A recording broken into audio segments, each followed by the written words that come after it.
અમદાવાદમાં ફટાકડાની ફેક્ટરીમાં જે વિસ્ફોટ થયો, આગ લાગીને ખૂબ મોટો અકસ્માત થયો છે. એમાં 8 જેટલા લોકોના મૃત્યુના સમાચાર છે ને 15 કરતાં વધારે લોકોના ઘાયલ થયાના જે ખબર છે એ ખૂબ દુઃખદ છે, દુર્ભાગ્યપૂર્ણ છે. જે પણ મૃતકો છે એમના પવિત્ર આત્માને શાંતિ માટે પ્રાર્થના કરીએ છીએ અને સાથે સાથે તંત્ર સરકારને વિનંતી કરીએ છીએ કે તમામ ઘાયલોને તાત્કાલિક સારવાર મળે ને બચાવની કામગીરી ઝડપથી કરવામાં આવે.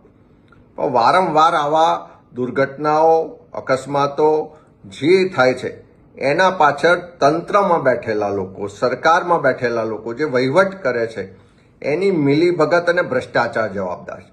એ સુરતનો તક્ષશિલા કાંડ હોય, એ મોરબીની દુર્ઘટના હોય, એ વડોદરાનો હરણી કાંડ હોય કે રાજકોટનો અગ્નિકાંડ હોય. થોડા વખત પહેલા આપણે જોયું કે ડીસામાં પણ આ જ રીતે ફટાકડાની ફેક્ટરીમાં મોટો વિસ્ફોટ થયો, લોકોના મોત થયા.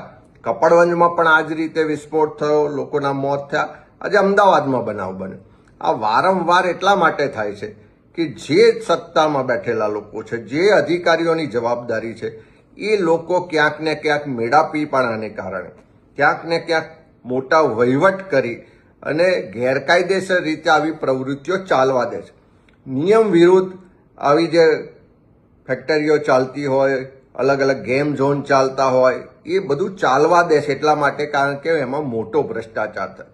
ત્યારે જે પણ જવાબદારો છે એની સામે કડક કાર્યવાહી થાય અને સાથે સાથે આખા ગુજરાતમાં જ્યાં જ્યાં આવા અકસ્માત, આગ કે દુર્ઘટનાના બનાવો બને એવી શક્યતાઓ છે, જ્યાં જ્યાં મંજૂરીઓ આપવામાં આવી છે, એ તમામ જગ્યાની તાત્કાલિક ચકાસણી થાય. બધી જ જગ્યાએ ડ્રાઈવ ચલાવી અને ભવિષ્યમાં આવી કોઈ દુર્ઘટના ના થાય એટલા માટે સરકાર તાત્કાલિક પગલાં ભરે એવી પ્રાર્થના કરીએ છીએ.